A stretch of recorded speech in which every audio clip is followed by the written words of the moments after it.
Joe Biden. This video compresses information gathered from Wikipedia in video format.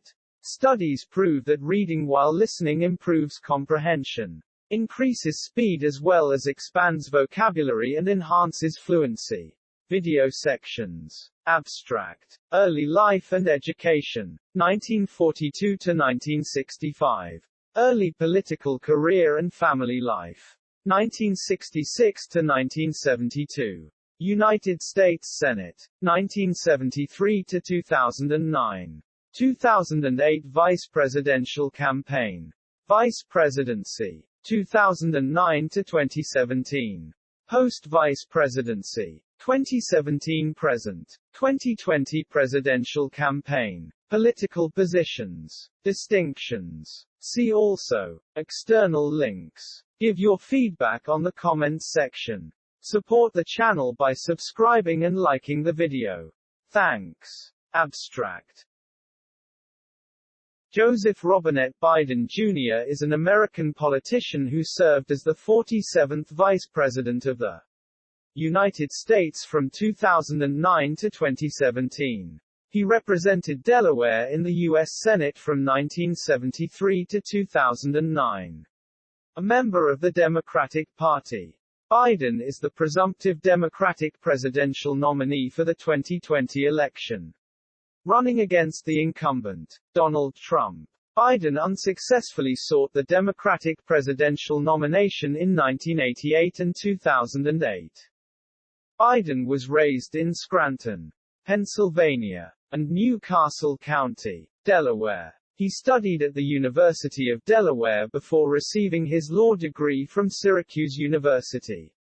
He became a lawyer in 1969 and was elected to the New Castle County Council in 1970.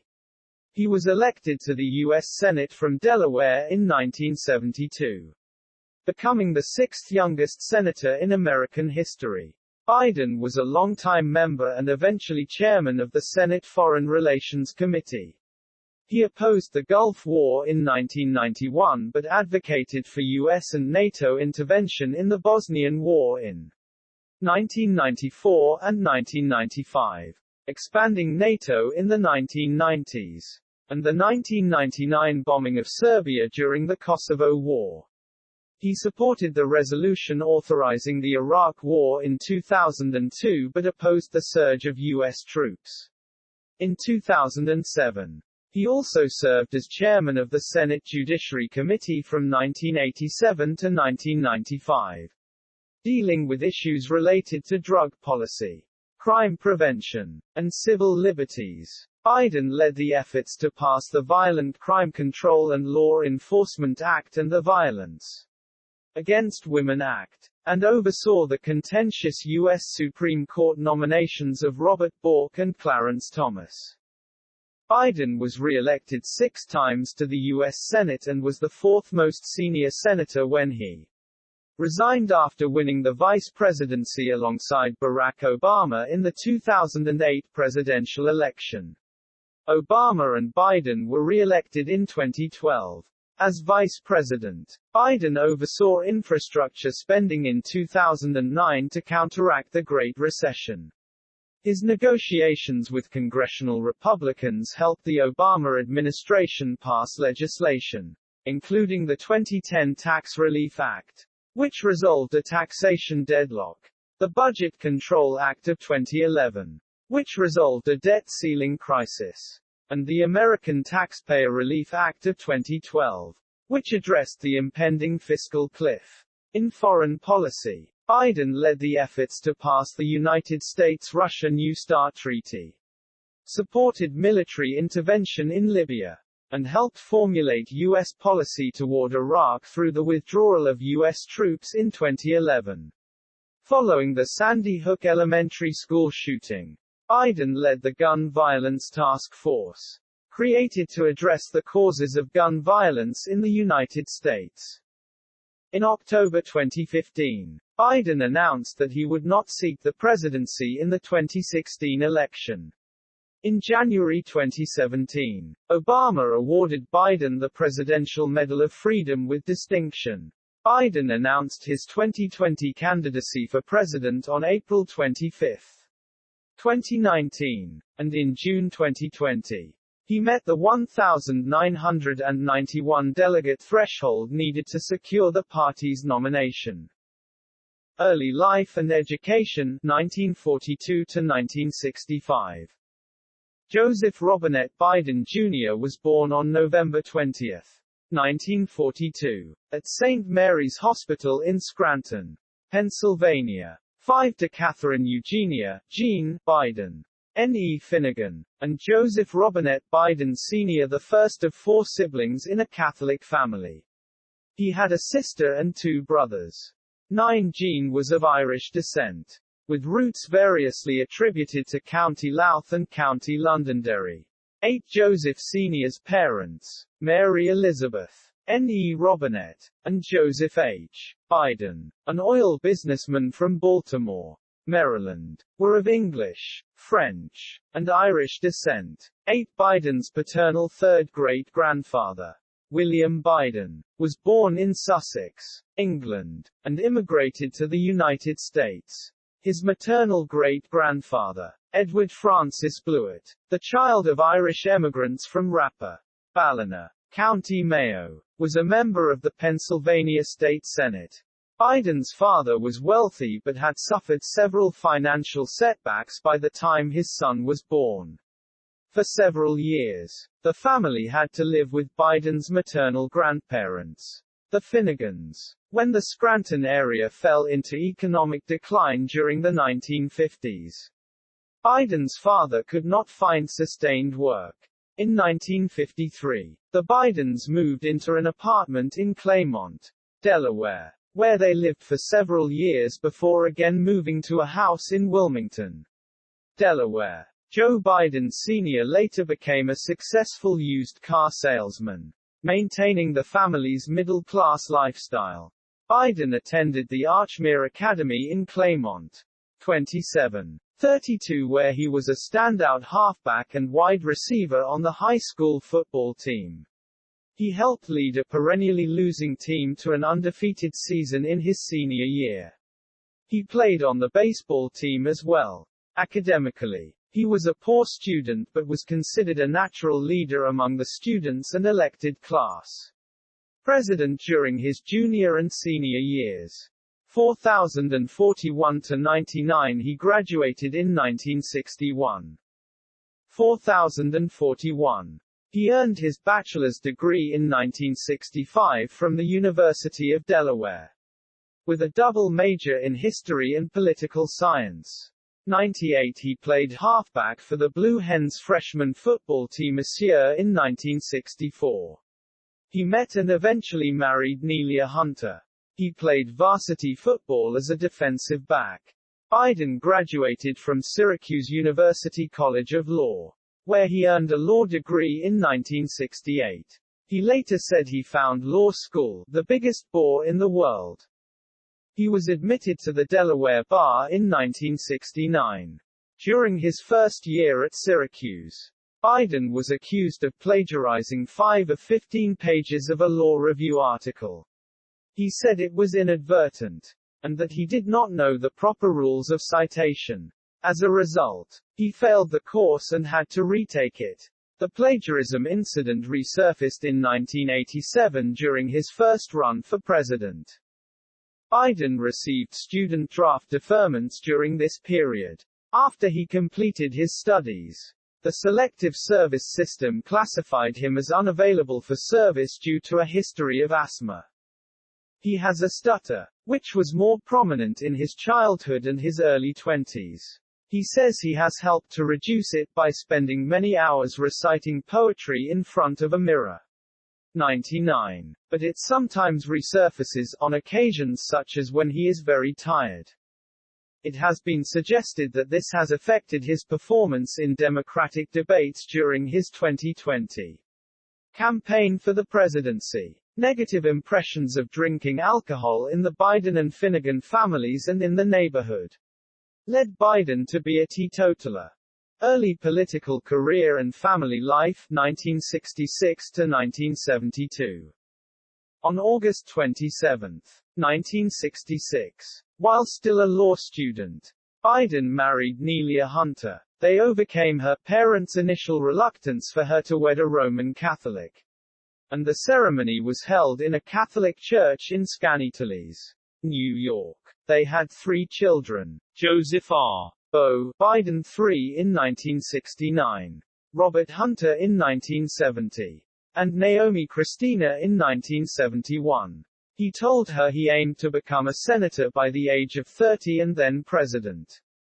In 1968, Biden clerked for 6 months at a Wilmington law firm headed by prominent local Republican William Prickett and, as he later said, thought of myself as a Republican. He disliked incumbent Democratic Delaware Governor Charles L. Terry's conservative racial politics and supported a more liberal Republican, Russell W. Peterson, who defeated Terry in 1968. The local Republicans tried to recruit him, but he resisted due to his distaste for Republican presidential candidate Richard Nixon, and registered as an independent instead. In 1969, Biden resumed practicing law in Wilmington, first as a public defender and then at a firm headed by Sid Balick, a locally active Democrat. Balick named him to the Democratic Forum, a group trying to reform and revitalize the state party. 86 and Biden registered as a Democrat. He also started his own firm, Biden and Walsh. Corporate law, however, did not appeal to him, and criminal law did not pay well. He supplemented his income by managing properties. Later in 1969, Biden ran to represent the 4th District on the Newcastle County Council with a liberal platform that included support for public housing in the suburban area. He won by 2,000 votes in the usually Republican district and a bad year for Democrats in the state. 59 even before taking his seat. He was already talking about running for the U.S. Senate in a couple of years. 59 He served on the county council from 1970 to 1972 while continuing his private law practice. Among issues he addressed on the council was his opposition to large highway projects that might disrupt Wilmington neighborhoods, including those related to Interstate 95. 62. Biden's candidacy in the 1972 U.S. Senate election in Delaware presented an unusual circumstance. Longtime Delaware political figure and Republican incumbent Senator J. Caleb Boggs was considering retirement, which would likely have left U.S. Representative Pete DuPont and Wilmington Mayor Harry G. Haskell Jr. in a divisive primary fight. To avoid that, President Nixon helped convince Boggs to run again with full party support. No other Democrat wanted to run against Boggs. Biden's campaign had almost no money and was given no chance of winning. His sister Valerie Biden Owens managed his campaign, as she would his future campaigns, and other family members staffed it. The campaign relied upon handed-out newsprint position papers and meeting voters face-to-face. The state's smallness and lack of a major media market made that approach feasible. He did receive some help from the AFL-CIO and Democratic pollster Patrick Cadell. His campaign focused on withdrawal from Vietnam, the environment, civil rights, mass transit, more equitable taxation, health care, the public's dissatisfaction with politics as usual, and change. During the summer, he trailed by almost 30 percentage points. But his energy level, his attractive young family, and his ability to connect with voters' emotions gave him an advantage over the ready-to-retire Boggs. Biden won the November 7 election by 3,162 votes. On December 18, 1972, a few weeks after the election, Biden's wife Nelia and their one-year-old daughter Naomi were killed in an automobile accident while Christmas shopping in Hockessin, Delaware. Nelia Biden's station wagon was hit by a tractor-trailer truck carrying corn cobs as she pulled out from an intersection. Biden's sons Beau and Hunter survived the accident and were taken to the hospital in fair condition. Beau with a broken leg and other wounds, and Hunter with a minor skull fracture and other head injuries. 93. 98 doctors soon said both would make full recoveries.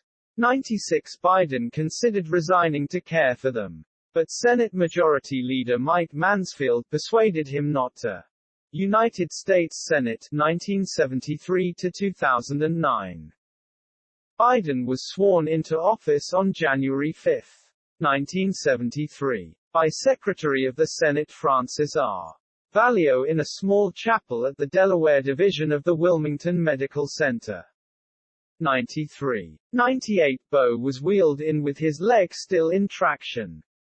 Hunter, who had already been discharged, was also there, as were other members of the extended family. 93. 98 witnesses and television cameras were also present and the event received national attention. 93. 98. At age 30, Biden became the sixth youngest senator in U.S. history, and one of only 18 who took office before turning 31.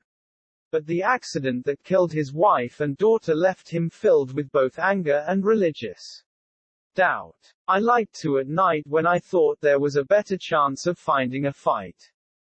I had not known I was capable of such rage. I felt God had played a horrible trick on me. To be at home every day for his young sons. Biden began commuting every day by Amtrak train 90 minutes each way from his home in the Wilmington suburbs to Washington, D.C., which he continued to do throughout his Senate career. In the accident's aftermath, he had trouble focusing on work and appeared to just go through the motions of being a senator. In his memoirs, Biden notes that staffers were taking bets on how long he would last a single father for 5 years. He left standing orders that he be interrupted in the Senate at any time if his sons called. In remembrance of his wife and daughter, Biden does not work on December 18, the anniversary of the accident. In 1975, Biden met Jill Tracy Jacobs, who had grown up in Willow Grove, Pennsylvania, and would become a teacher in Delaware. They met on a blind date arranged by Biden's brother. Although Biden had already noticed a photograph of her in an advertisement for a park in Wilmington. Biden credits her with renewing his interest in both politics and life. On June 17, 1977, Biden and Jacobs were married by a Catholic priest at the chapel at the United Nations in New York. Jill Biden has a bachelor's degree from the University of Delaware, 2 master's degrees, one from Westchester University and the other from Villanova University, and a doctorate in education from the University of Delaware. They have one daughter together, Ashley Blazer, born 1981, who became a social worker and staffer at the Delaware Department of Services for Children, Youth, and their families. Biden and his wife are Roman Catholics and regularly attend Mass at St. Joseph's on the Brandywine. In Greenville, Delaware, Biden's elder son Beau became Delaware Attorney General and an Army judge advocate who served in Iraq. He died at age 46 after a 2-year battle with brain cancer on May 30, 2015. His younger son, Hunter, became a Washington attorney and lobbyist. During his first years in the Senate, Biden focused on consumer protection and environmental issues and called for greater government accountability. In mid-1974, Time magazine named him one of the 200 faces for the future in a profile that mentioned what had happened to his family, calling him self-confident and compulsively ambitious. In a 1974 interview with The Washingtonian, Biden described himself as liberal on civil rights and liberties, senior citizens' concerns and healthcare, but conservative on other issues, including abortion and the draft. Biden became ranking minority member of the U.S. Senate Committee on the Judiciary in 1981. In 1984, He was a Democratic floor manager for the successful passage of the Comprehensive Crime Control Act. Over time, the law's tough-on-crime provisions became controversial on the left and among criminal justice reform proponents. And in 2019 Biden called his role in passing the legislation a big mistake. His supporters praised him for modifying some of the law's worst provisions. And it was his most important legislative accomplishment at that time. He first considered running for president that year, after gaining notice for speeches he gave to party audiences that simultaneously scolded and encouraged Democrats. 216. In 1993, Biden voted in favor of 10 U.S.C. 654. A section of a broader federally mandated policy that deemed homosexuality incompatible with military life, thereby banning gay Americans from serving in the United States Armed Forces in any capacity without exception. The law was subsequently modified by President Clinton through the issuance of DOD Directive 1304.26. Subsequently nicknamed, Don't Ask, Don't Tell, or DADT, which accommodated closeted service to the extent that a service member's homosexual sexual orientation was neither discovered nor disclosed. In 1996, Biden voted in favor of the Defense of Marriage Act, which prohibited the federal government from recognizing any same-sex marriage, barring individuals in such marriages from equal protection under federal law, and allowing states to do the same. In 2013, Section 3 of DOMA was ruled unconstitutional and partially struck down in United States v. Windsor. The Obama administration did not defend the law and congratulated Windsor. In 2015, DOMA was ruled unconstitutional in totality in Obergefell v. Hodges. Regarding foreign policy, during his first decade in the Senate, Biden focused on arms control issues. In response to Congress's refusal to ratify the SALT II treaty signed in 1979 by Soviet leader Leonid Brezhnev and President Jimmy Carter, Biden took the initiative to meet with Soviet Foreign Minister Andrei Gromyko, educate him about American concerns and interests, and secure several changes to address the Foreign Relations Committee's objections. When the Reagan administration wanted to interpret the 1972 SALT I treaty loosely to allow the Strategic Defense Initiative to proceed, Biden argued for strict adherence to the treaty's terms. He clashed again with the Reagan administration in 1986 over economic sanctions against South Africa, receiving considerable attention when he excoriated Secretary of State George P. Shultz at a Senate hearing because of the administration's support of that country, which continued to practice apartheid. In the mid-1970s, Biden was one of the Senate's leading opponents of desegregation busing. His white Delaware constituents strongly opposed it, and such opposition nationwide later led his party to mostly abandon school desegregation policies. In his first Senate campaign, Biden expressed support for the Supreme Court's 1971 Swan decision, which supported busing programs to integrate school districts to remedy de jure segregation, as in the South, but opposed it to remedy de facto segregation, as in Delaware. He said Republicans were using busing as a scare tactic to court Southern white votes, and along with Boggs voiced opposition to a House of Representatives constitutional amendment banning busing. In May 1974, Biden voted to table an amendment to an omnibus education bill promoted by Edward Gurney, RFL, that contained anti-busing measures and anti-school desegregation clauses. The next day, Senator Robert Griffin, R.Me., attempted to revive an amended version of the amendment. Minority Leader Hugh Scott, RPA, and Majority Leader Mike Mansfield, DMT, offered to leave the text of Griffin's amendment intact but add the qualifier that such legislation was not intended to weaken the judiciary's power to enforce the Fifth and 14th Amendments of the U.S.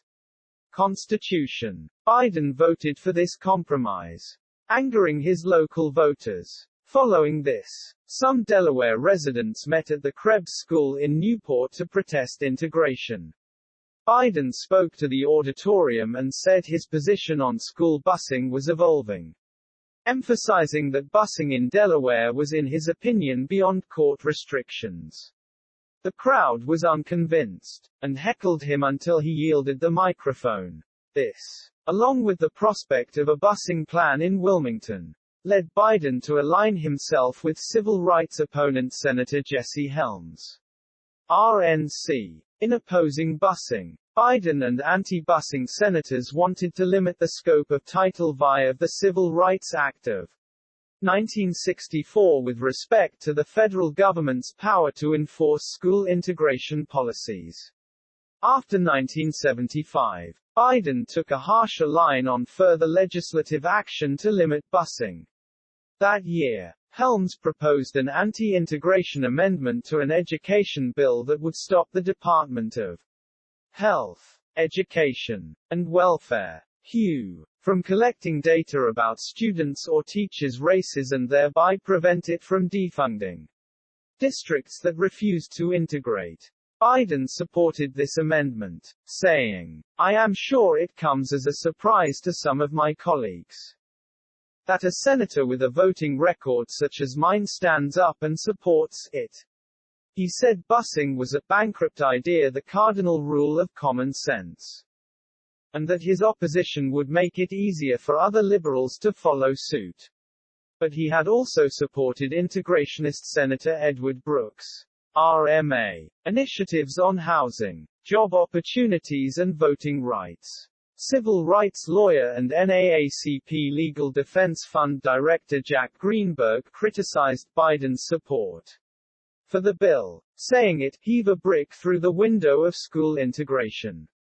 With Biden's hand on the brick, Biden supported a measure Senator Robert Byrd, DWV, sponsored that forbade the use of federal funds to transport students beyond their closest school.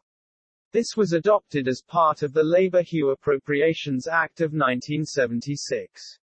In 1977, Biden co-sponsored an amendment with Thomas Eagleton, D.Mo., to close loopholes in Byrd's amendment. A 1977 status report on school desegregation by the Federal Civil Rights Commission in Washington, D.C., said, the enactment of Eagleton-Biden would be an actual violation on the part of the federal government of the Fifth Amendment and Title V of the Civil Rights Act.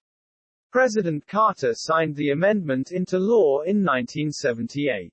Biden repeatedly asked for, and received, the support of Senator James Eastland, DMS, on anti-busing measures. Biden ran for the 1988 Democratic presidential nomination, formally declaring his candidacy at the Wilmington train station on June 9, 1987. He was attempting to become the youngest president since John F. Kennedy. When the campaign began, he was considered a potentially strong candidate because of his moderate image, his speaking ability on the stump, his appeal to baby boomers, his high-profile position as chair of the Senate Judiciary Committee at the upcoming Robert Bork Supreme Court nomination hearings, and his fundraising appeal. 83 He raised $1.7 million in the first quarter of 1987.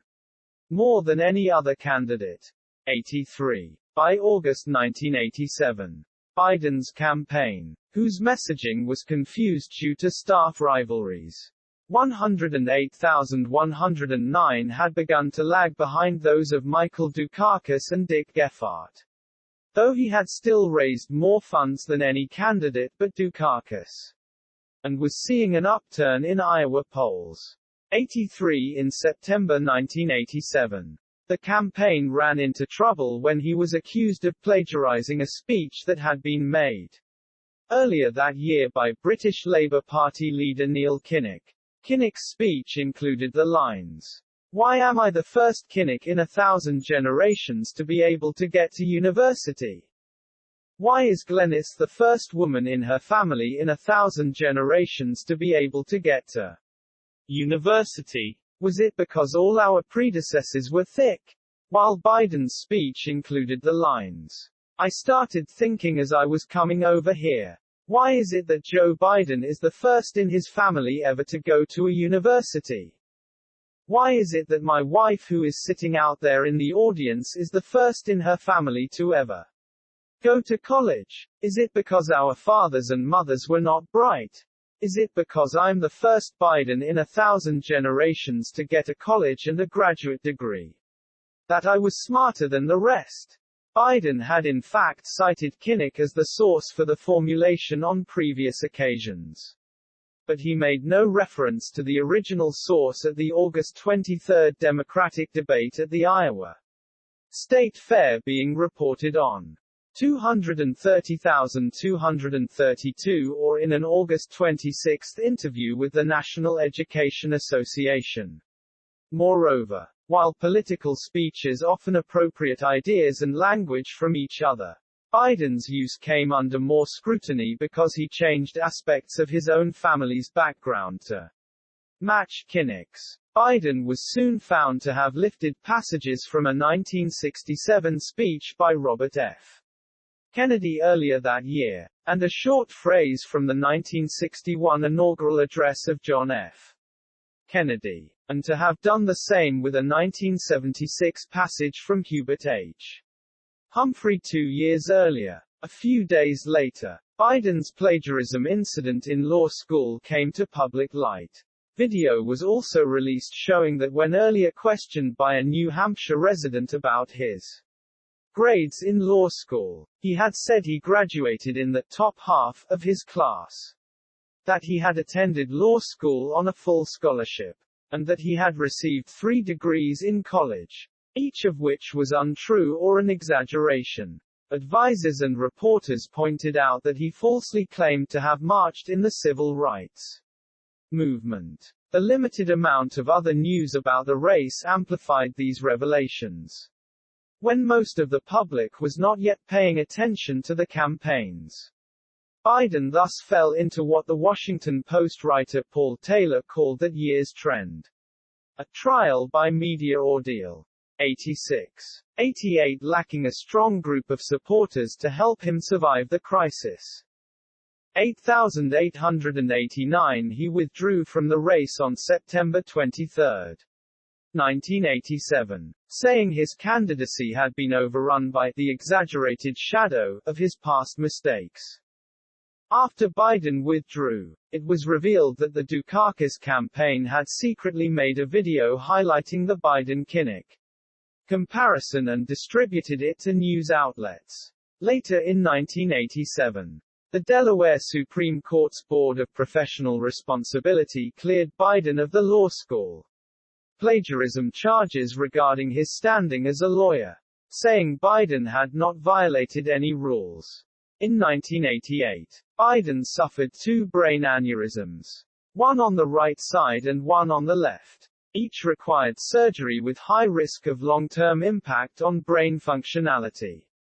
In February 1988, after suffering from several episodes of increasingly severe neck pain, Biden was taken by long-distance ambulance to Walter Reed Army Medical Center and given life-saving surgery to correct an intracranial berry aneurysm that had begun leaking. While recuperating, he suffered a pulmonary embolism, a major complication. Another operation to repair a second aneurysm, which had caused no symptoms but was at risk of bursting, was performed in May 1988. The hospitalization and recovery kept Biden from his duties in the Senate for 7 months.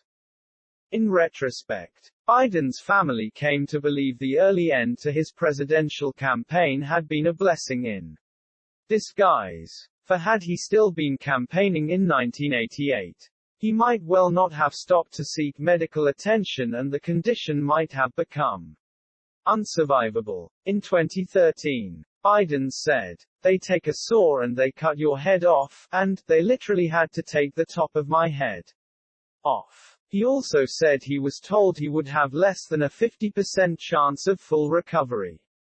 Biden was a longtime member of the U.S. Senate Committee on the Judiciary. He chaired it from 1987 to 1995 and served as ranking minority member from 1981 to 1987 and from 1995 to 1997. While chairman, Biden presided over two of the most contentious U.S. Supreme Court confirmation hearings in history. Robert Bork's in 1987 and Clarence Thomas's in 1991.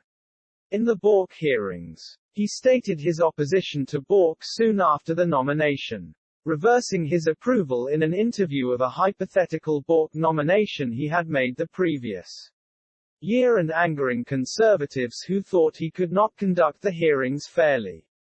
At the close, he won praise for conducting the proceedings fairly and with good humor and courage.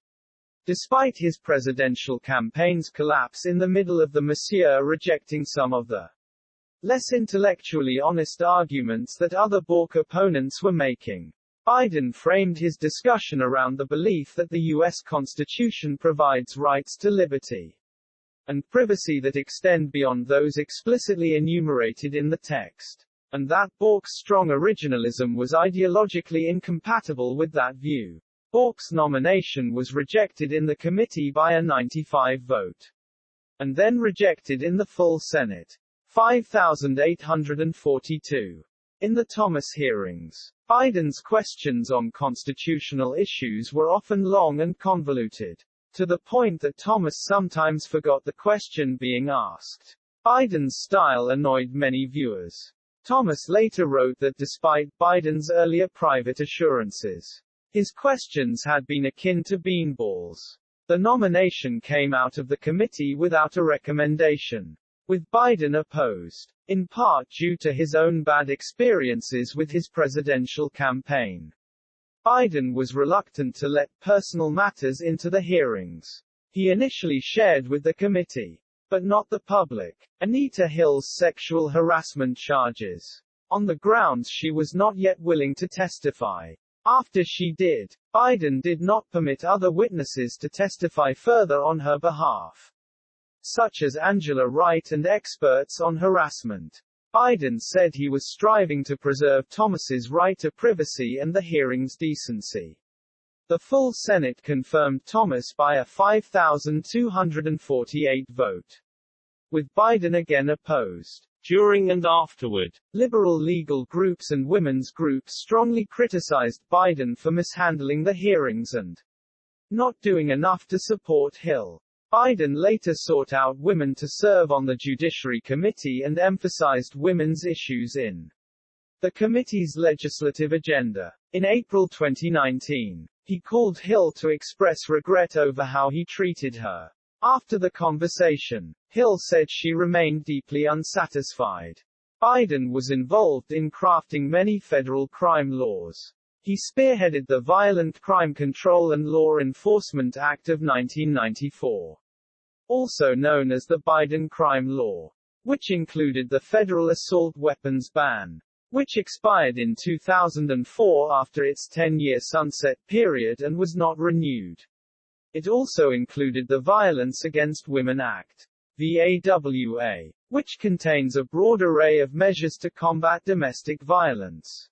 In 2000, the Supreme Court ruled in United States v. Morrison that the VAWA section allowing a federal civil remedy for victims of gender-motivated violence exceeded Congress's authority and was therefore unconstitutional.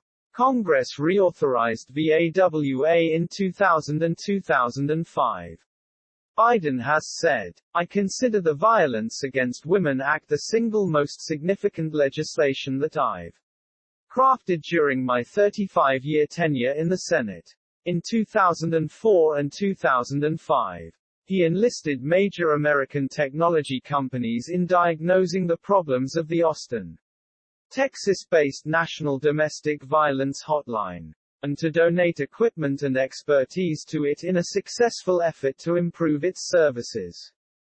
Biden was critical of the actions of independent counsel Kenneth Starr during the 1990s Whitewater controversy and Lewinsky scandal investigations, and said, "It's going to be a cold day in hell," before another independent counsel would be granted the same powers. He voted to acquit on both charges during the impeachment of President Clinton.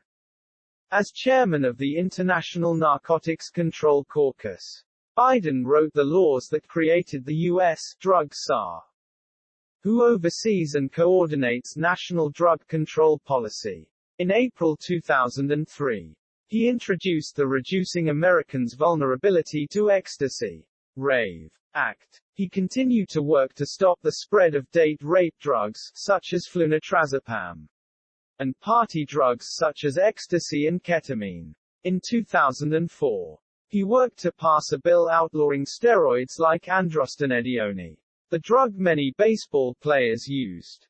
Biden's Kids 2000 legislation established a public-private partnership to provide computer centers, teachers, internet access, and technical training to young people, particularly low-income and at-risk youth. Biden was a longtime member of the U.S. Senate Committee on Foreign Relations. In 1997, he became the ranking minority member and chaired the committee in January 2001 and from June 2001 to 2003, when Democrats retook control of the Senate after the 2006 elections. Biden again assumed the top spot on the committee. He was generally a liberal internationalist in foreign policy. He collaborated effectively with important Republican senators such as Richard Lugar and Jesse Helms and sometimes went against elements of his own party. Biden was also co-chairman of the NATO Observer Group in the Senate. A partial list covering this time showed Biden meeting with 150 leaders from nearly 60 countries and international organizations. He held frequent hearings as chairman of the committee, as well as many subcommittee hearings during the 3 times he chaired the subcommittee on European Affairs. Biden voted against authorization for the Gulf War in 1991, siding with 45 of the 55 Democratic senators. He said the U.S. was bearing almost all the burden in the anti-Iraq coalition. Biden became interested in the Yugoslav wars after hearing about Serbian abuses during the Croatian War of Independence in 1991.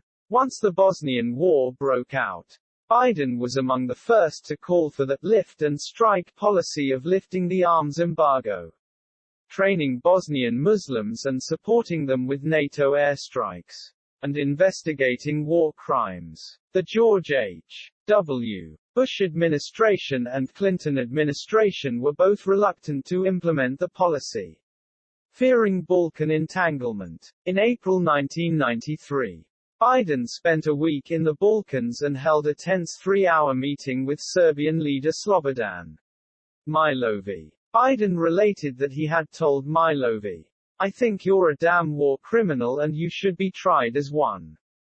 Biden wrote an amendment in 1992 to compel the Bush administration to arm the Bosnians, but deferred in 1994 to a somewhat softer stance the Clinton administration preferred, before signing on the following year to a stronger measure sponsored by Bob Dole and Joe Lieberman. The engagement led to a successful NATO peacekeeping effort. Biden has called his role in affecting Balkans policy in the mid-1990s his proudest moment in public life related to foreign policy.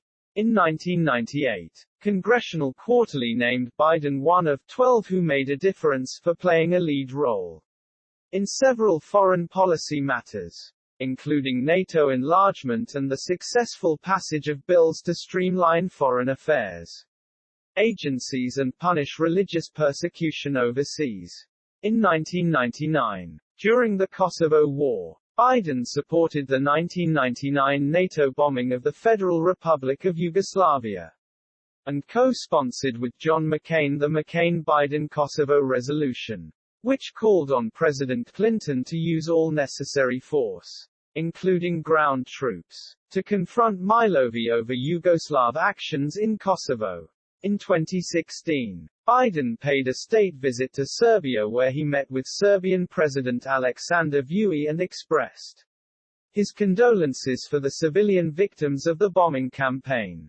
Biden was a strong supporter of the 2001 war in Afghanistan, saying, "Whatever it takes, we should do it." As head of the Senate Foreign Relations Committee, Biden said in 2002 that Saddam Hussein was a threat to national security and there was no option but to eliminate that threat. In October 2002, he voted in favor of the authorization for use of military force against Iraq, approving the U.S. invasion of Iraq. More significantly, as chair of the committee, he assembled a series of witnesses to testify in favor of the authorization. They gave testimony grossly misrepresenting the intent, history of and status of Saddam and his Sunni government, which was an openly avowed enemy of al-Qaeda, and touting Iraq's fictional possession of weapons of mass destruction. While he eventually became a critic of the war and viewed his vote and role as a mistake, he did not push for U.S. withdrawal.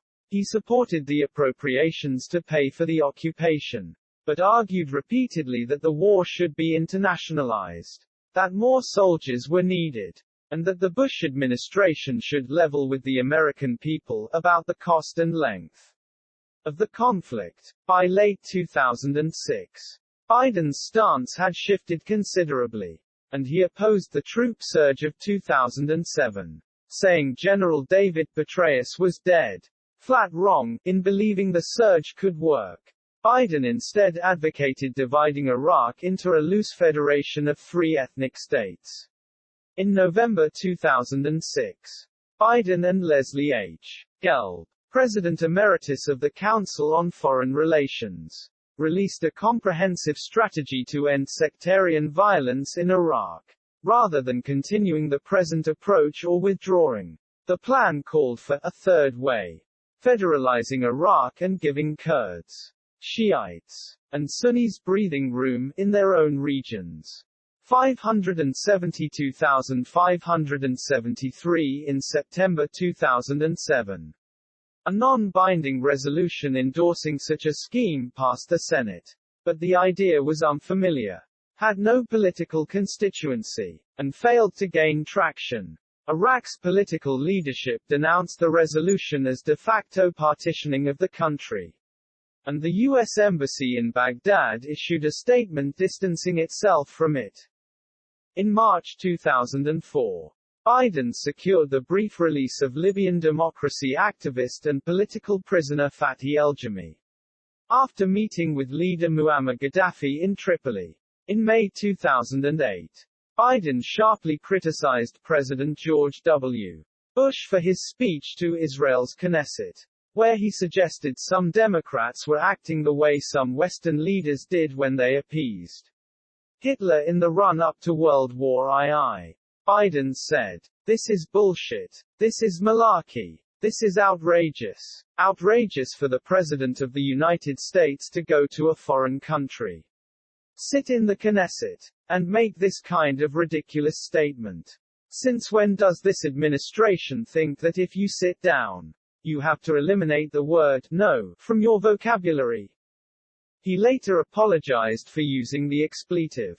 Biden was a familiar figure to his Delaware constituency, by virtue of his daily train commute from there, and generally sought to attend to state needs. He strongly supported increased Amtrak funding and rail security. He hosted barbecues and an annual Christmas dinner for the Amtrak crews, who sometimes held the last train of the night a few minutes so he could catch it. He earned the nickname Amtrak Joe as a result.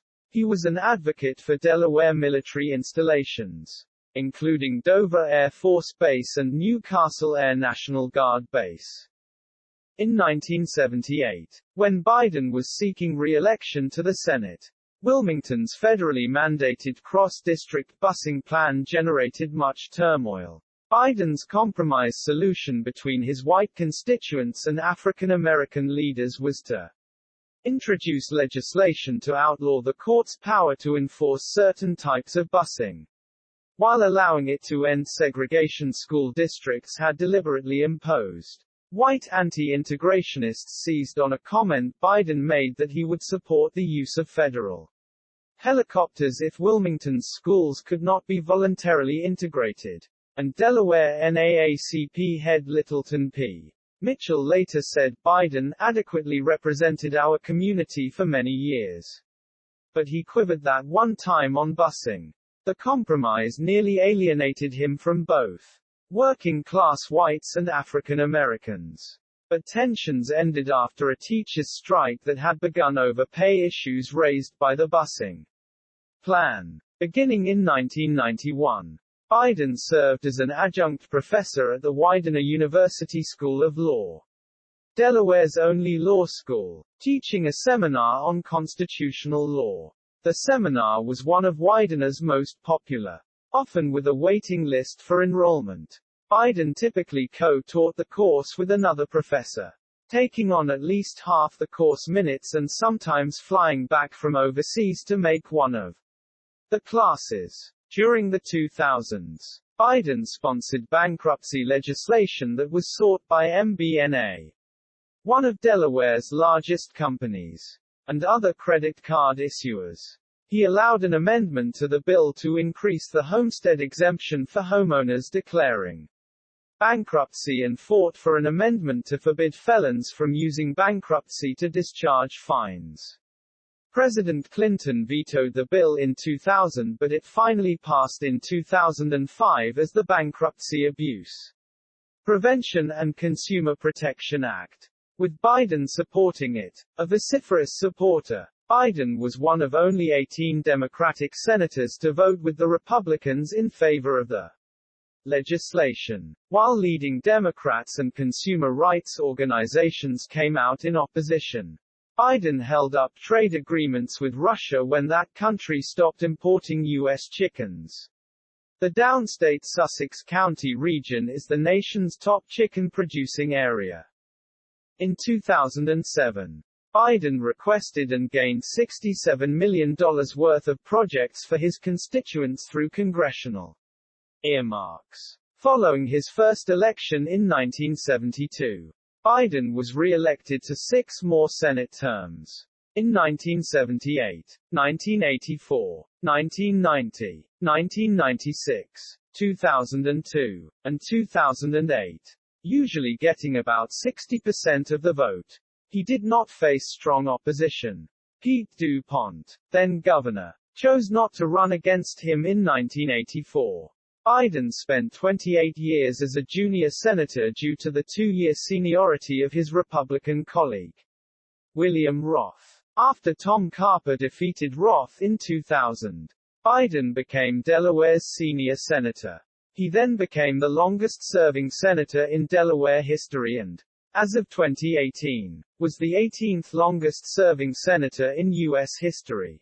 In May 1999, Biden became the youngest senator to cast 10,000 votes. With a net worth between $59,000 and $366,000. And almost no outside income or investment income, Biden was consistently ranked one of the least wealthy members of the Senate. Biden said he was listed as the second poorest member in Congress. He was not proud of the distinction, but attributed it to having been elected early in his career. He has said he realized early in his senatorial career how vulnerable poorer public officials are to offers of financial contributions in exchange for policy support, and pushed campaign finance reform measures during his first term. Monsieur Biden earned $15.6 million in 201,718. By 2019, Biden called his middle-class status at State of Mind. In July 2019, the Bidens reported that their assets had increased to between $2.2 million and $8 million. Thanks to speaking engagements and a deal to write a set of books. The political writer Howard Fineman has said, Biden is not an academic. He's not a theoretical thinker. He's a great street pol. He comes from a long line of working people in Scranton, auto salesmen, car dealers, people who know how to make a sale. He has that great Irish gift. Political columnist David S. Roeder has viewed Biden as having grown since he came to Washington and since his failed 1988 presidential bid. He responds to real people that's been consistent throughout. And his ability to understand himself and deal with other politicians has gotten much better. Traub concludes that Biden is the kind of fundamentally happy person who can be as generous toward others as he is to himself. During his years as a senator, Biden acquired a reputation for loquaciousness and putting his foot in his mouth. He has been a strong speaker and debater and a frequent and effective guest on Sunday morning talk shows. In public appearances, he is known to deviate from prepared remarks. The New York Times wrote that Biden's weak filters make him capable of blurting out pretty much anything. Biden considered running for president again multiple times since his failed 1988 bid. He declared his candidacy for president on January 31, 2007. After having discussed running for months, Biden made a formal announcement to Tim Russert on Meet the Press, saying he would be the best Biden I can be. In January 2006, Delaware newspaper columnist Harry F. Thiemel wrote that Biden occupies the sensible center of the Democratic Party. Thiemel concluded that that was the position Biden desired, and that in a campaign, he plans to stress the dangers to the security of the average American. Not just from the terrorist threat, but from the lack of health assistance, crime, and energy dependence on unstable parts of the world. During his campaign, Biden focused on the war in Iraq and his support for implementing the Biden-Gelb plan to achieve political success. He touted his record in the Senate as the head of major congressional committees and his experience in foreign policy. Despite speculation to the contrary, Biden rejected the notion of becoming Secretary of State, focusing on only the presidency. At a 2007 campaign event, Biden said, "I know a lot of my opponents out there say I'd be a great Secretary of State. Seriously. Every one of them, monsieur. Do you watch any of the debates? Joe's right. Joe's right. Joe's right." Other candidates' comments that Joe is right in the Democratic debates were converted into a Biden campaign theme and ad. In mid-2007, Biden stressed his foreign policy expertise compared to Obama's, saying of the latter, "I think he can be ready. But right now I don't believe he is. The presidency is not something that lends itself to on-the-job training." Biden also said Obama was copying some of his foreign policy ideas. Biden was noted for his one-liners on the campaign trail, saying of Republican then frontrunner Rudy Giuliani at the debate on October 30, 2007, in Philadelphia, "Here's only 3 things he mentions in a sentence: a noun, and a verb and 9/11. Overall, Biden's debate performances were an effective mixture of humor and sharp and surprisingly disciplined comments. 336. Biden made controversial remarks during the campaign. On the day of his January 2007 announcement, he spoke of fellow Democratic candidate and Senator Barack Obama.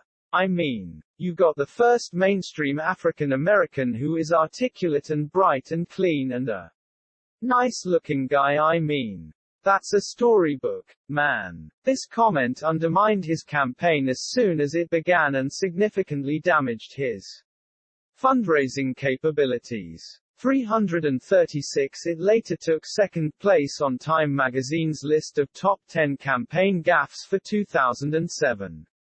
Biden had also been criticized in July 2006 for a remark he made about his support among Indian Americans. "I've had a great relationship in Delaware. The largest growth in population is Indian Americans moving from India. You cannot go to a 7-Eleven or a Dunkin' Donuts unless you have a slight Indian accent.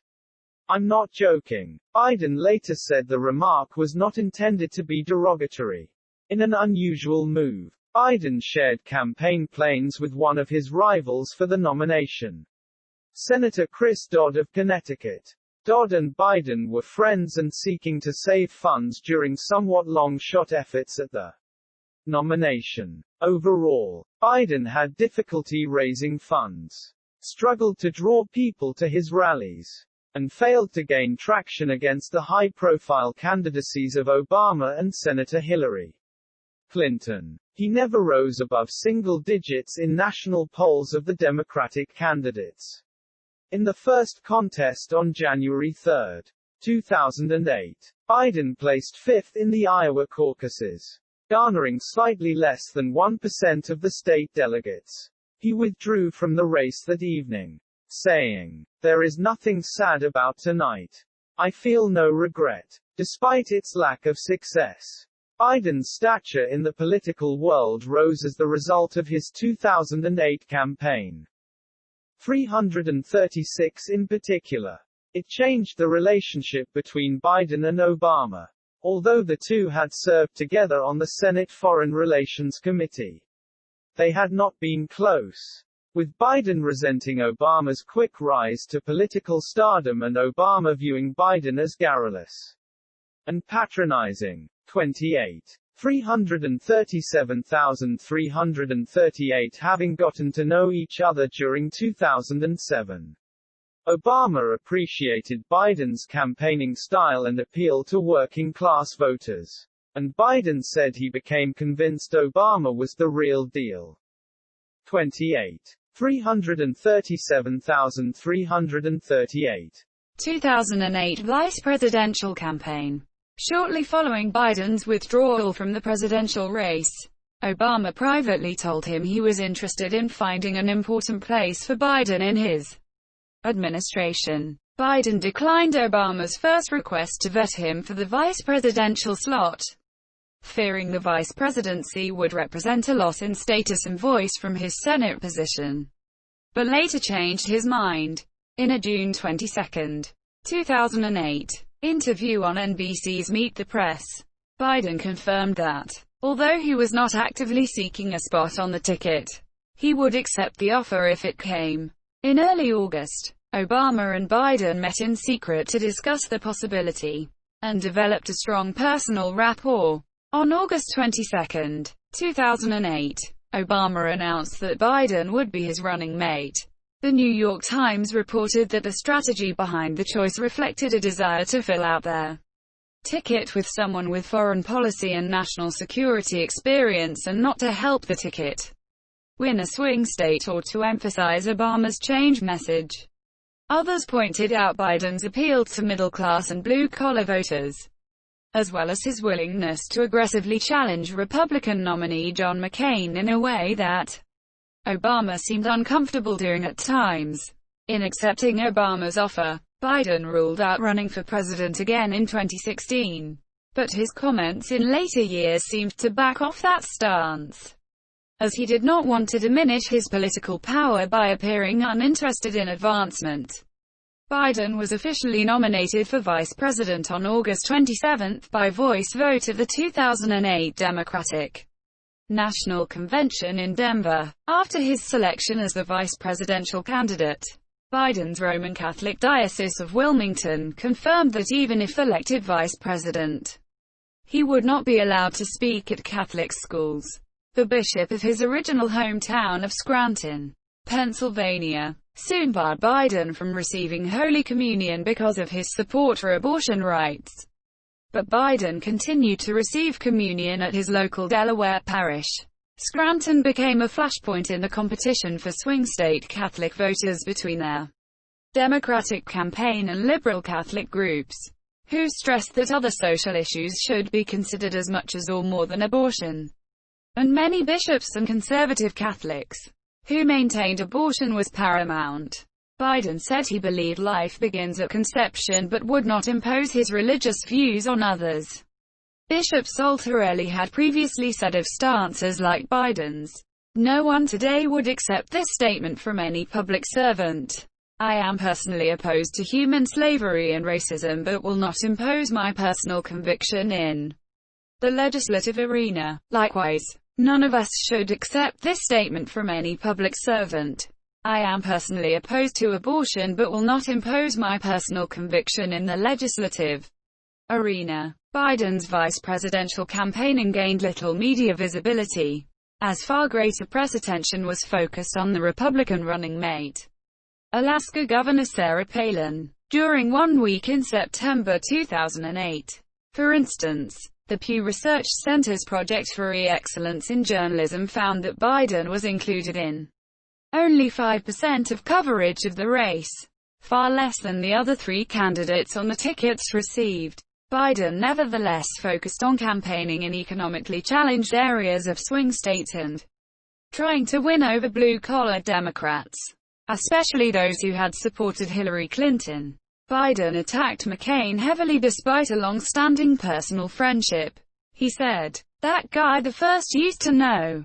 He's gone. It literally saddens me." As the financial crisis of 20,072,010 reached a peak with the liquidity crisis of September 2008 and the proposed bailout of the United States financial system became a major factor in the campaign, Biden voted in favor of the $700 billion Emergency Economic Stabilization Act of 2008.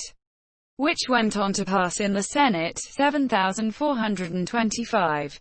On October 2, 2008, Biden participated in the vice presidential debate with Palin at Washington University in St. Louis.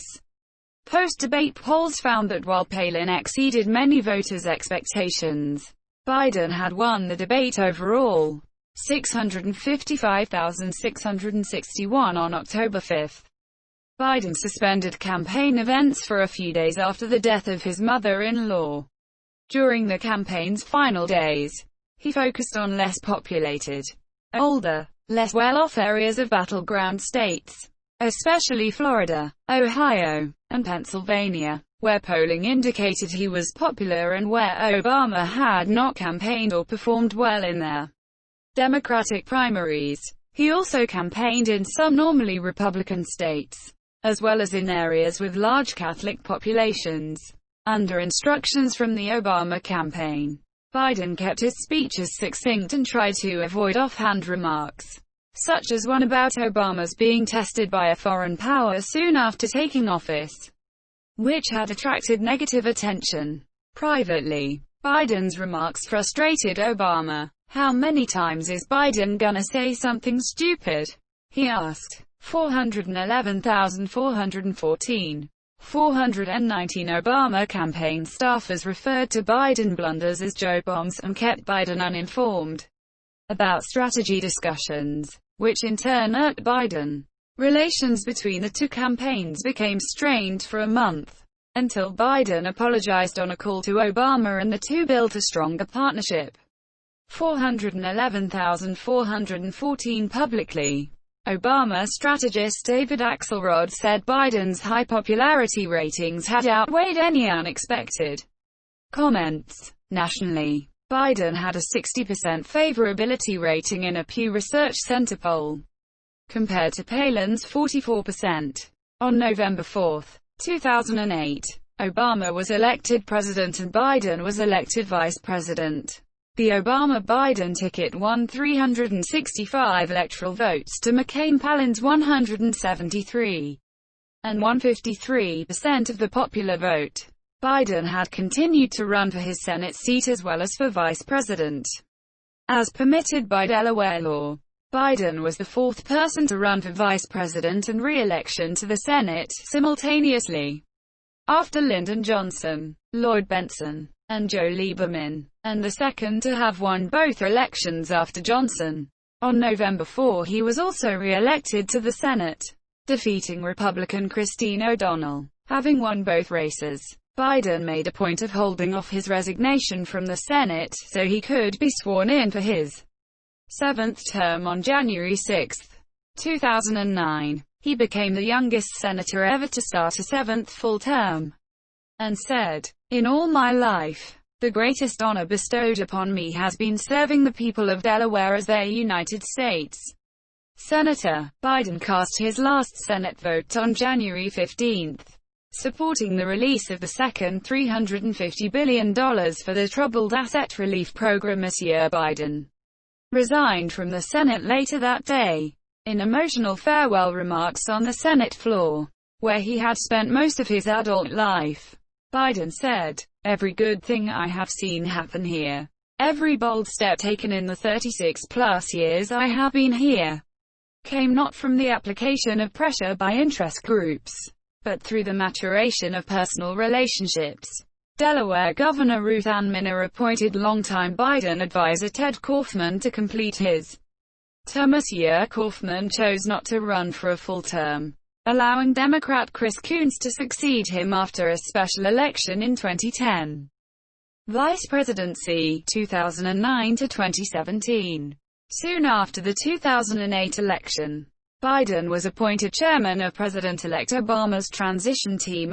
During the transition phase of the Obama administration, Biden said he was in daily meetings with Obama and that McCain was still his friend.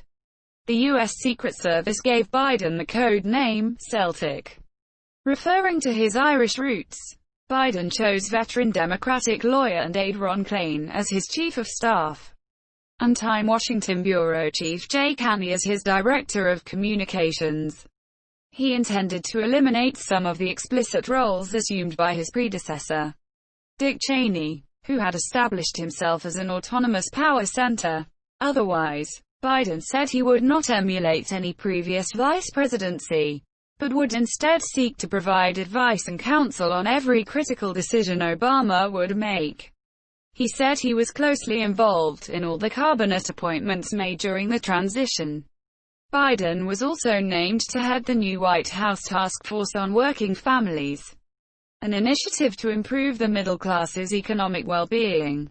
In his last act as chairman of the Foreign Relations Committee, Biden went on a trip to Iraq, Afghanistan and Pakistan during the second week of January 2009, meeting with the leadership of those countries. At noon on January 20, 2009, Biden became the 47th Vice President of the United States, sworn into the office by Supreme Court Justice John Paul Stevens. He is the first U.S. Vice President from Delaware and the first Roman Catholic to serve in that office. In the early months of the Obama administration, Biden assumed the role of a behind-the-scenes counselor, often adjudicating disputes among Obama's team of rivals. Obama compared Biden's efforts to a basketball player who does a bunch of things that don't show up in the stat sheet. Biden played a key role in gaining Senate support for several major pieces of legislation, and was a main factor in convincing Senator Alan Specter to switch from a Republican to a Democrat. Biden lost an internal debate to Secretary of State Hillary Clinton regarding his opposition to sending 21,000 new troops to the war in Afghanistan, but his skepticism was still considered valuable in the administration. And in 2009, Biden's views gained more influence as Obama reconsidered his Afghanistan strategy.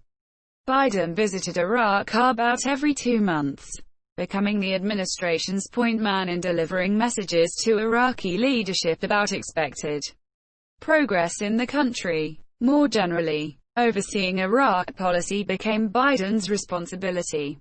Obama was said to have said, "Joe, you do Iraq." Biden said Iraq could be one of the great achievements of this administration. His January 2010 visit to Iraq in the midst of turmoil over banned candidates from the upcoming Iraqi parliamentary election resulted in 59 of the several hundred candidates being reinstated by the Iraqi government 2 days later. By 2012, Biden had made 8 trips there, but his oversight of U.S. policy in Iraq receded with the exit of U.S. troops in 2011. Biden was also in charge of the oversight role for infrastructure spending from the Obama stimulus package intended to help counteract the ongoing recession, and stressed that only worthy projects should get funding. He talked with hundreds of governors, mayors, and other local officials in this role. During this period, Biden was satisfied that no major instances of waste or corruption had occurred. And when he completed that role in February 2011, he said the number of fraud incidents with stimulus monies had been less than 1%. In late April 2009, Biden's off-message response to a question during the beginning of the swine flu outbreak, that he would advise family members against traveling on airplanes or subways, led to a swift retraction by the White House. The remark revived Biden's reputation for gaffes. Confronted with rising unemployment through July 2009, Biden acknowledged that the administration had misread how bad the economy was but maintained confidence the stimulus package would create many more jobs once the pace of expenditures picked up. On March 23, 2010, a microphone picked up Biden's telling the president that his signing the Patient Protection and Affordable Care Act was a big fucking deal during live national news telecasts. White House Press Secretary Robert Gibbs replied via Twitter, "And yes, Mr. Vice President, you're right." Despite their different personalities, Obama and Biden formed a friendship, partly based around Obama's daughter Sasha and Biden's granddaughter Maisie, who attended Sidwell Friends School together. Members of the Obama administration said Biden's role in the White House was to be a contrarian and force others to defend their positions. Rahm Emanuel, White House Chief of Staff, said Biden typically counted groupthink in the administration. Jay Carney, Biden's former communications director appointed White House press secretary, said Biden played the role of the bad guy in the Situation Room. Another senior Obama advisor said Biden is always prepared to be the skunk at the family picnic to make sure we are as intellectually honest as possible. Obama said, "The best thing about Joe is that when we get everybody together, he really forces people to think and defend their positions, to look at things from every angle. And that is very valuable for me." On June 11, 2010, Biden represented the United States at the opening ceremony of the World Cup in South Africa, attended the England v. US match, and visited Egypt and Kenya. The Bidens maintained a relaxed atmosphere at their official residence in Washington, often entertaining some of their grandchildren, and regularly returned to their home in Delaware. Biden campaigned heavily for Democrats in the 2010 midterm elections, maintaining an attitude of optimism in the face of predictions of large-scale losses for the party. Following big Republican gains in the elections and the departure of White House Chief of Staff Rahm Emanuel, Biden's past relationships with Republicans in Congress became more important. He led the successful administration effort to gain Senate approval for the New START treaty. In December 2010, Biden's advocacy for a middle ground, followed by his negotiations with Senate Minority Leader Mitch McConnell, were instrumental in producing the administration's compromise tax package that revolved around a temporary extension of the Bush tax cuts. Biden then took the lead in trying to sell the agreement to a reluctant Democratic caucus in Congress. The package passed as the Tax Relief, Unemployment Insurance Reauthorization, and Job Creation Act of 2010. In foreign policy, Biden supported the NATO-led military intervention in Libya in 2011. He has supported closer economic ties with Russia. In March 2011, Obama delegated Biden to lead negotiations between Congress and the White House in resolving federal spending levels for the rest of the year, and avoiding a government shutdown. By May 2011, a Biden panel with 6 congressional members was trying to reach a bipartisan deal on raising the U.S. debt ceiling as a part of an overall deficit reduction plan.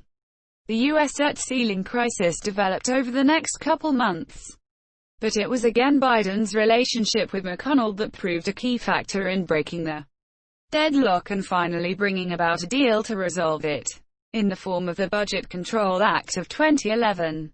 Signed on August 2, 2011, the same day an unprecedented U.S. default had loomed. Biden had spent the most time bargaining with Congress on the debt question of anyone in their administration, and one Republican staffer said, Biden's the only guy with real negotiating authority, and knows that his word is good. He was a key to the deal. Some reports suggest that Biden opposed going forward with the May 2011 U.S. mission to kill Osama bin Laden, lest failure adversely affect Obama's chances for a second term. This year he took the lead in notifying congressional leaders of the successful outcome. In October 2010, Biden said Obama had asked him to remain as his running mate for the 2012 presidential election. But with Obama's popularity on the decline, White House Chief of Staff William Monsieur Daley conducted some secret polling and focus group research in late 2011 on the idea of replacing Biden on the ticket with Hillary Clinton. The notion was dropped when the results showed no appreciable improvement for Obama, and White House officials later said Obama had never entertained the idea. Biden's May 2012 statement that he was absolutely comfortable with same-sex marriage gained considerable public attention in comparison to Obama's position, which had been described as evolving.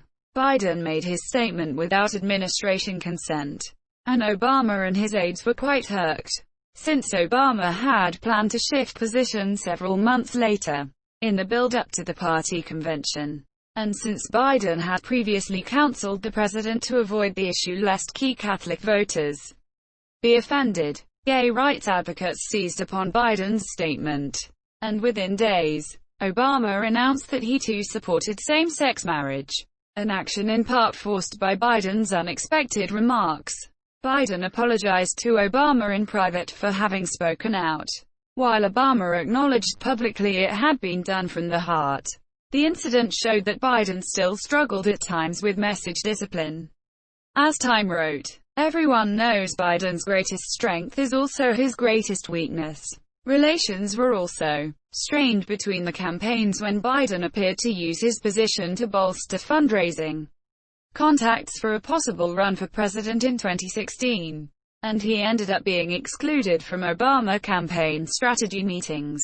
The Obama campaign nevertheless still valued Biden as a retail-level politician who could connect with disaffected, blue-collar workers and rural residents, and he had a heavy schedule of appearances in swing states as the Obama re-election campaign began in earnest in spring 2012. An August 2012 remark before a mixed-race audience that Republican proposals to relax Wall Street regulations would put y'all back in chains led to a similar analysis of Biden's face-to-face campaigning abilities versus his tendency to go off track. The Los Angeles Times wrote, most candidates give the same stump speech over and over, putting reporters if not the audience to sleep. But during any Biden speech, there might be a dozen moments to make press handlers cringe, and prompt reporters to turn to each other with amusement and confusion. Time magazine wrote that Biden often went too far and that, along with the familiar Washington mix of neediness and overconfidence, Biden's brain is wired for more than the usual amount of goofiness.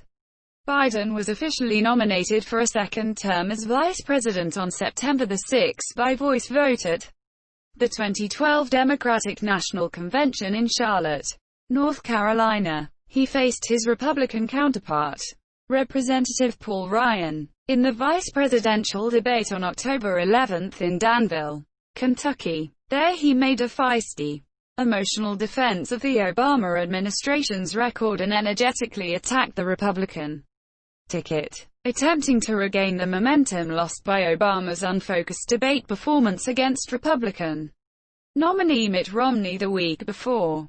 On November 6, 2012, Obama and Biden were elected to second terms. The ticket won 332 electoral college votes to Romney-Ryan's 206 and 51% of the popular vote. In December 2012, Obama named Biden to head the Gun Violence Task Force, created to address the causes of gun violence in the United States in the aftermath of the Sandy Hook Elementary School shooting. Later that month, during the final days before the United States fell off the fiscal cliff, Biden's relationship with McConnell once more proved important as the two negotiated a deal that led to the American Taxpayer Relief Act of 2012 being passed at the start of 2013. It made many of the Bush tax cuts permanent but raised rates on upper income levels. Biden was inaugurated to a second term on January 20, 2013, at a small ceremony in his official residence with Justice Sonia Sotomayor presiding. He continued to be in the forefront in the wake of the Sandy Hook Elementary School shooting. The Obama administration put forth executive orders and proposed new gun control measures. They failed to pass. Biden played little part in discussions that led to the October 2013 passage of the Continuing Appropriations Act, 2014, which resolved the federal government shutdown of 2013 and the debt ceiling crisis of 2013. This was because Senate Majority Leader Harry Reid and other Democratic leaders cut him out of any direct talks with Congress, feeling Biden had given too much away during previous negotiations. Biden's Violence Against Women Act was reauthorized again in 2013. The act led to related developments, such as the White House Council on Women and Girls, begun in the first term, as well as the White House Task Force to Protect Students from Sexual Assault, begun in January 2014 with Biden and Valerie Jarrett as co-chairs. Biden discussed federal guidelines on sexual assault on university campuses while giving a speech at the University of New Hampshire. He said, "No means no, if you're drunk or you're sober. No means no if you're in bed, in a dorm or on the street. No means no even if you said yes at first and you changed your mind. No means no." Biden favored arming Syria's rebel fighters. As Iraq fell apart during 2014, renewed attention was paid to the Biden-Gelb-Iraqi federalization plan of 2006, with some observers suggesting Biden had been right all along. Biden himself said the U.S. would follow ISIL to the gates of hell. In October 2014, he said Turkey, Saudi Arabia and the United Arab Emirates had poured hundreds of millions of dollars and tens of thousands of tons of weapons into anyone who would fight against al-Assad, except that the people who were being supplied were al-Nusra and al-Qaeda, and the extremist elements of jihadists coming from other parts of the world. By 2015, a series of swearings-in and other events where Biden had placed his hands on women and girls and talked closely to them attracted attention both in the press and on social media. In one case, a senator issued a statement afterwards saying of his daughter, "No, she doesn't think the vice president is creepy." On January 17, 2015, Secret Service agents heard shots fired as the vehicle drove near Biden's Delaware residence at 8:28 p.m. outside the security perimeter. But the Bidens were not home. An agent observed a vehicle speeding away. On December 8, 2015, Biden spoke in Ukraine's parliament in Kiev in one of his many visits to set U.S. aid and policy stance on Ukraine. On February 28, 2016, he gave a speech on sexual assault awareness at the 88th Academy Awards. He also introduced Lady Gaga. In 2015, Speaker of the House John Boehner and Senate Majority Leader Mitch McConnell invited Israeli Prime Minister Benjamin Netanyahu to address the joint session of Congress without notifying the Obama administration. This defiance of protocol led Biden and more than 50 congressional Democrats to skip Netanyahu's speech. But in March 2016, Biden spoke at the American-Israel Public Affairs Committee, AIPAC, policy conference in Washington, D.C., saying, "We're all united by our unyielding, I mean literally unyielding commitment to the survival, the security, and the success of the Jewish state of Israel." On December 8, 2016, Biden went to Ottawa to meet with Canadian Prime Minister Justin Trudeau. Biden never cast a tie-breaking vote in the Senate, making him the longest-serving vice president with this distinction. On May 30, 2015, Biden's son Beau Biden died at age 46 after having battled brain cancer for several years. In a statement, the vice president's office said, The entire Biden family is saddened beyond words. The nature and seriousness of the illness had not been previously disclosed to the public, and Biden had quietly reduced his public schedule to spend more time with Beau. Before his death, Beau had been widely seen as the frontrunner for the 2016 Democratic nomination for governor of Delaware. During much of his second term, Biden was said to be preparing for a possible bid for the 2016 Democratic presidential nomination. At age 74 on Inauguration Day in January 2017, he would have been the oldest president on inauguration in history, with his family, many friends, and donors encouraging him in mid-2015 to enter the race. And with Hillary Clinton's favorability ratings in decline at that time, Biden was reported to again be seriously considering the prospect, and a draft Biden 2016 PAC was established. As of September 11, 2015, Biden was still uncertain whether to run. He cited his son's recent death as a large drain on his emotional energy, and said, "Nobody has a right to seek that office unless they're willing to give it 110% of who they are." On October 21, speaking from a podium in the Rose Garden with his wife and Obama by his side, Biden announced his decision not to run for president in 2016. In January 2016, Biden affirmed that it was the right decision, but admitted to regretting not running for president every day. As of the end of January 2016, neither Biden nor Obama had endorsed anyone in the 2016 presidential election. Biden missed his annual Thanksgiving tradition of going to Nantucket, opting instead to travel abroad and meet with several European leaders. He took time to meet with Martin O'Malley, having previously met with Bernie Sanders, both 2016 candidates. Neither of these meetings was considered an endorsement, as Biden had said he would meet with any candidate who asked. After Obama endorsed Clinton on June 9, 2016, Biden endorsed her later the same day, though Biden and Clinton were scheduled to campaign together in Scranton on July 8. Clinton canceled the appearance in light of the shooting of Dallas police officers the previous day. During the campaign season, Biden publicly displayed his disagreements with the policies of Republican presidential nominee Donald Trump. On June 20, Biden critiqued Trump's proposal to temporarily ban Muslims from entering the United States, as well as his stated intent to build a wall along the border with Mexico, adding that Trump's suggestion to either torture and/or kill family members of terrorists was damaging both to American values and to our security. During an interview with George Stephanopoulos at the 2016 Democratic National Convention on July 26, Biden asserted that moral and centered voters would not vote for Trump. On October 21, the anniversary of his decision not to run, Biden said he wished he was still in high school so he could take Trump behind the gym.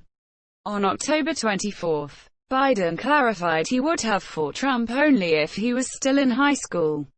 And the following day, October 25, Trump responded that he would love that. Post-vice presidency, 2017 present. In 2017, Biden was named the Benjamin Franklin Presidential Practice Professor at the University of Pennsylvania, where he intended to focus on foreign policy, diplomacy, and national security while leading the Penn-Biden Center for Diplomacy and Global Engagement.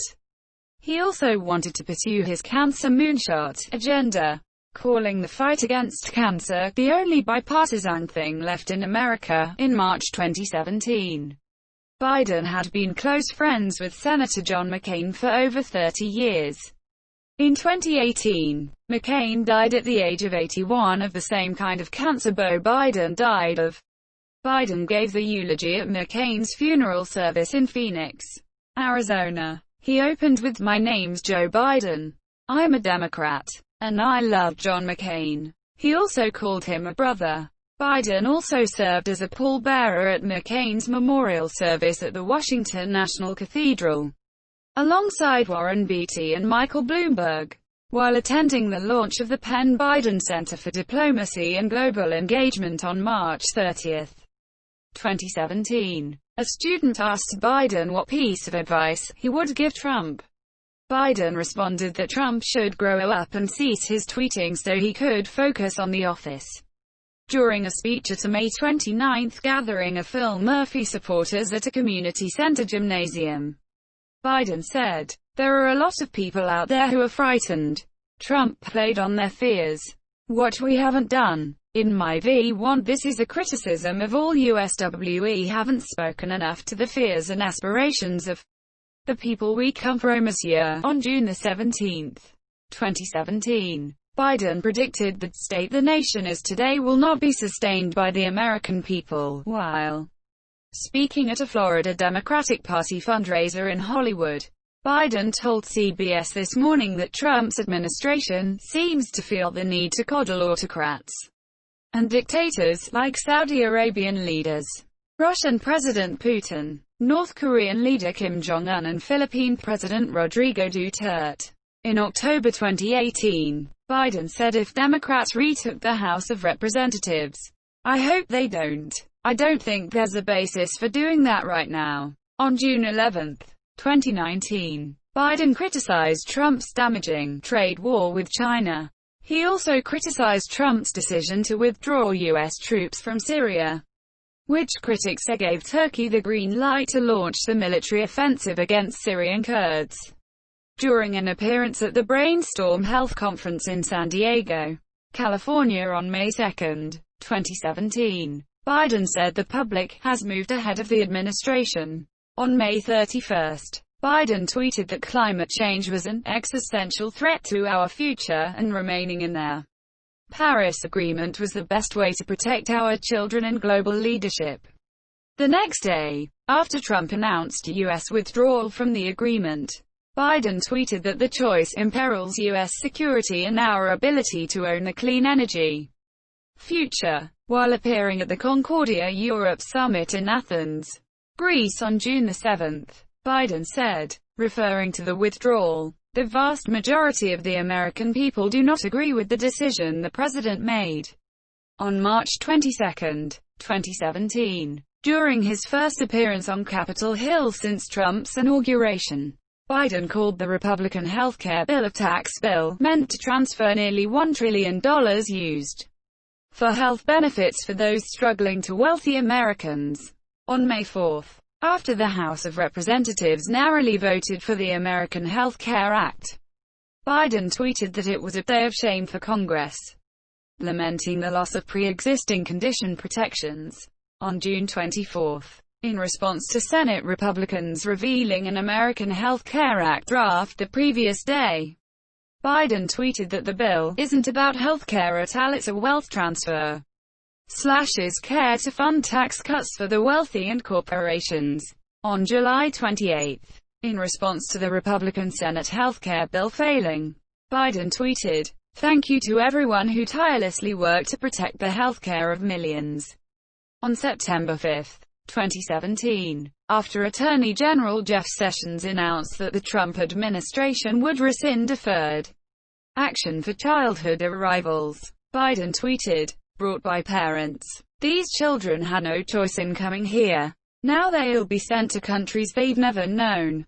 Cruel, not America." On April 14, 2017, Biden released a statement denouncing Chechen authorities for rounding up, torturing, and murdering individuals who are believed to be gay, and stating his hope that the Trump administration would honor a prior pledge to advance human rights by confronting Chechen leader Ramzan Kadyrov and Russian leaders over these egregious violations of human rights. On June 21, during a speech at a Democratic National Committee LGBT gala in New York City, Biden said, "Hold President Trump accountable for his pledge to be your friend."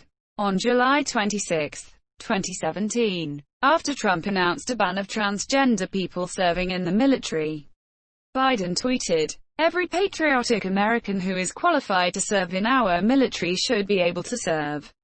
Full stop." In March 2019, Biden condemned Brunei's new LGBT death penalty law, tweeting, "Stoning people to death for homosexuality or adultery is appalling and immoral." There is no excuse, not culture, not tradition for this kind of hate and inhumanity. He suggested the Trump administration's hostility to LGBT rights was a poor example for countries like Brunei.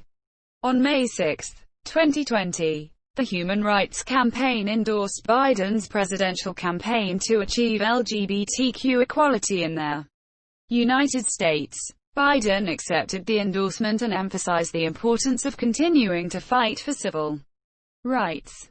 2020 presidential campaign. Between 2016 and 2019, media outlets often mentioned Biden as a likely candidate for president in 2020. When asked if he would run, he gave varied and ambivalent answers, saying, "Never say never." At one point he suggested he did not see a scenario where he would run again. But a few days later, he said, "I'll run if I can walk." A political action committee known as Time for Biden was formed in January 2018, seeking Biden's entry into the race. Biden said he would decide whether to run or not by January 2019, but made no announcement at that time. Friends said he was very close to saying yes, but was concerned about the effect another presidential run could have on his family and reputation, as well as fundraising struggles and perceptions about his age and relative centrism. On the other hand, he was prompted to run by his sense of duty, offense at the Trump presidency, the lack of foreign policy experience among other Democratic hopefuls, and his desire to foster bridge-building progressivism in the party. He launched his campaign on April 25, 2019. He chose Philadelphia, Pennsylvania, as his campaign headquarters. Biden has been accused of inappropriate contact with women at public events, such as embracing, kissing, gripping, or placing a hand on their shoulder. He has described himself as a tactile politician and admitted this behavior has caused trouble for him in the past. In March 2019, former Nevada Assemblywoman Lucy Flores alleged that Biden had touched her without her consent at a 2014 campaign rally in Las Vegas.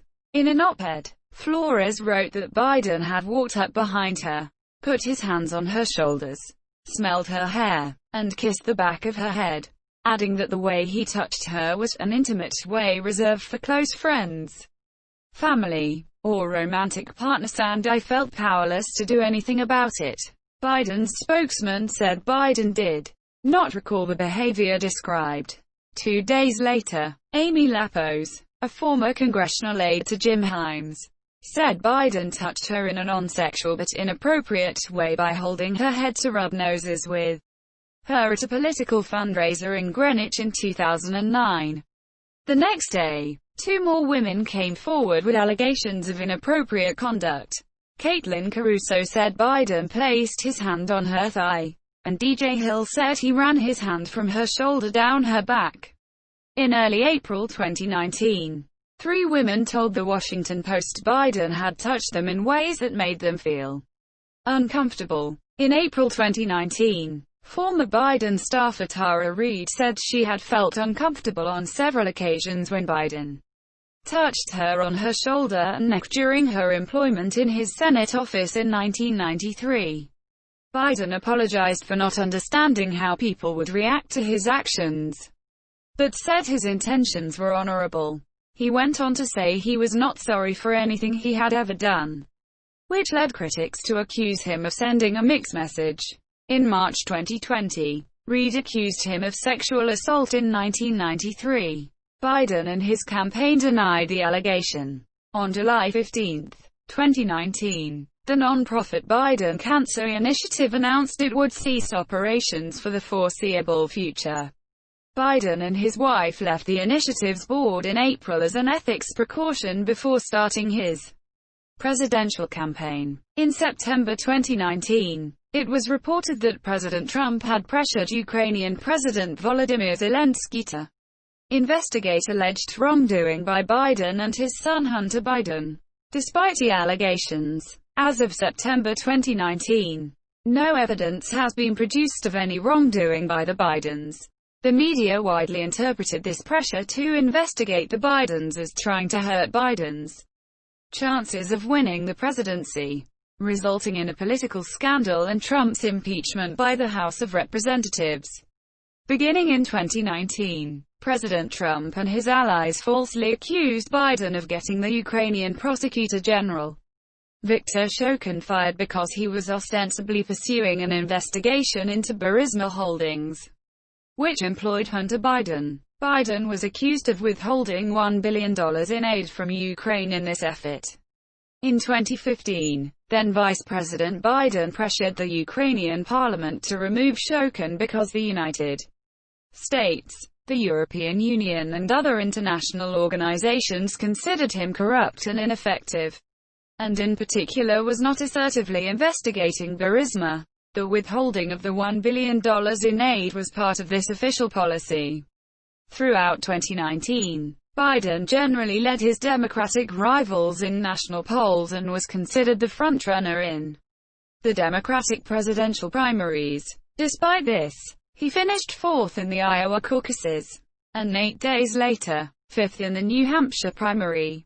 He performed better in the Nevada caucuses, reaching the 15% required for delegates, but still was behind Bernie Sanders by 21.6 percentage points, making strong appeals to black voters on the campaign trail and in the South Carolina debate. Biden won the South Carolina primary by more than 28 points. After the withdrawals and subsequent endorsements of center-left candidates Pete Buttigieg and Amy Klobuchar, he made large gains in the March 3 Super Tuesday primary elections. Biden won 18 of the next 26 contests, including Alabama, Arkansas, Maine, Massachusetts, Minnesota, North Carolina, Oklahoma, Tennessee, Texas, and Virginia, putting him in the lead overall. Elizabeth Warren and Mike Bloomberg soon dropped out, and Biden expanded his lead with victories over Sanders in 4 states: Idaho, Michigan, Mississippi, and Missouri. On March 10, with the suspension of Sanders's campaign on April 8, 2020, Biden became the Democratic Party's presumptive nominee for the presidential election. On April 13, Sanders endorsed Biden in a live-streamed discussion from their homes. Former President Barack Obama endorsed Biden the next day. In June 2020, Biden met the 1,991 delegate threshold needed to secure the party's nomination. Political positions. Biden has been characterized as a moderate Democrat. He supported the fiscal stimulus in the American Recovery and Reinvestment Act of 2009.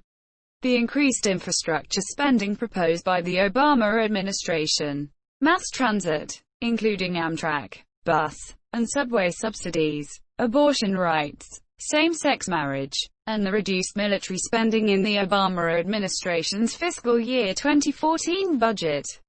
Biden, who identifies himself as a practicing Catholic, has endorsed policies contrary to the magisterium of the Church.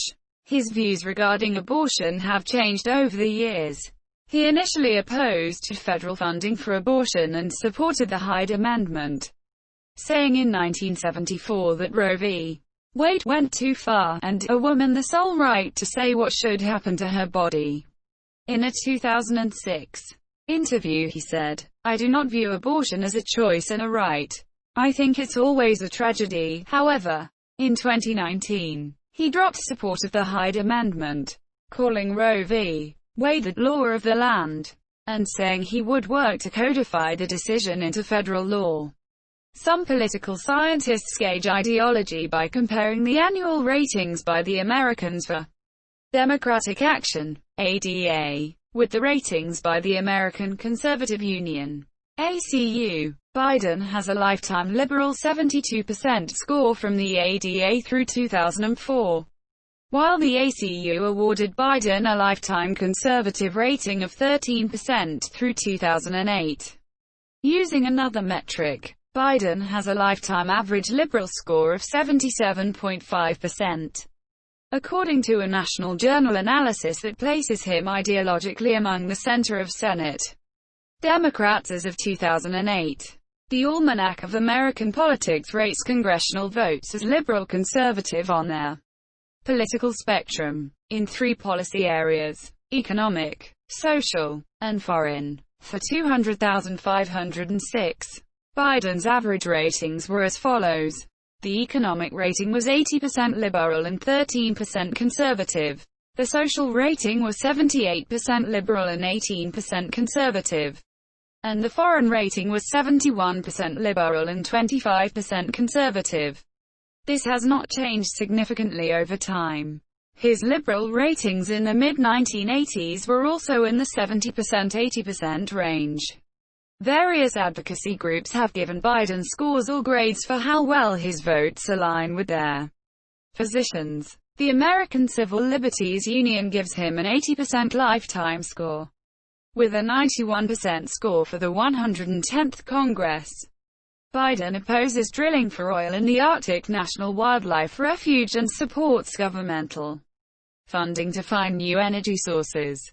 He believes action must be taken on global warming. He co-sponsored the Senate resolution calling on the United States to be a part of the United Nations climate negotiations and the Boxer-Sanders Global Warming Pollution Reduction Act, the most stringent climate bill in the United States Senate.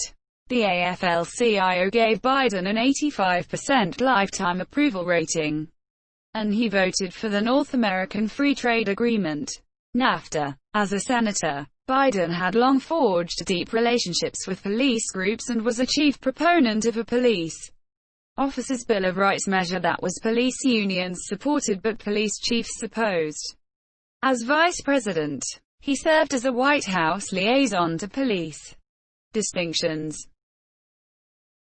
Biden has received honorary degrees from the University of Scranton, 1976, St. Joseph's University, LL.D. 1981, Widener University School of Law, 2000, Emerson College, 2003, Delaware State University, 2003, his alma mater the University of Delaware, LL.D. 2004, Suffolk University Law School, 2005, his other alma mater Syracuse University, LL.D. 2009, Wake Forest University, LL.D. 2009, the University of Pennsylvania, LL.D. 2013, Miami-Dade College, 2014, University of South Carolina, DEPA 2014, Trinity College, Dublin, LL.D. 2016, Colby College, LL.D. 2017,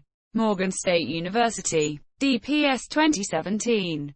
Biden also received the Chancellor Medal, 1980, and the George Arntz Pioneer Medal, 2005, from Syracuse University. In 2008, Biden received Working Mother magazine's Best of Congress Award for improving the American quality of life through family-friendly work policies.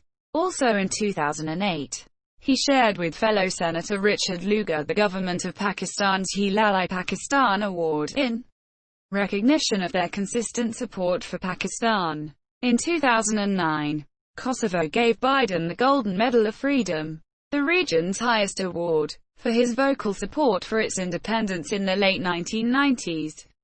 Biden is an inductee of the Delaware Volunteer Firemen's Association Hall of Fame. He was named to the Little League Hall of Excellence in 2009. On May 15, 2016, the University of Notre Dame gave Biden the Later Medal, considered the highest honor for American Catholics. The medal was simultaneously awarded to John Boehner, Speaker of the United States House of Representatives. On June 25, 2016, Biden received the Freedom of the City of County Louth in the Republic of Ireland. On January 12, 2017, Obama surprised Biden by awarding him the Presidential Medal of Freedom with distinction during the farewell press conference at the White House honoring Biden and his wife. Obama said he was awarding Biden the Medal of Freedom for faith in your fellow Americans, for your love of country and a lifetime of service that will endure through the generations.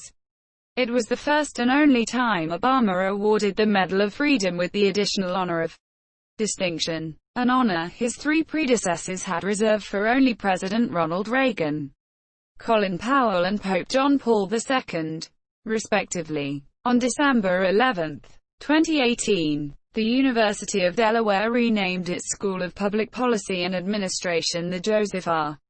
Biden Jr. School of Public Policy and Administration. The Biden Institute is housed there. See also: List of things named after Joe Biden. External links. Convention primaries.